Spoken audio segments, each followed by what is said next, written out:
Jaz sem začel čebelar 2001. Leta 2003 je za rakom zbolel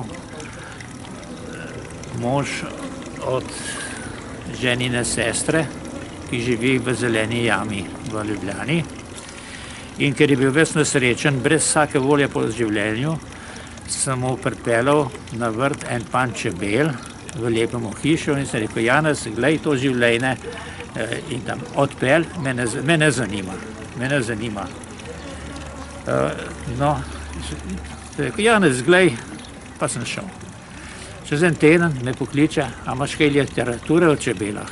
Mu dam, in potem je on z veseljem tisto prebral in potem je, čez 3 leta smo že naredili čebelnjak, lep čebelnjak s paviljonom in čebeljarskim delom.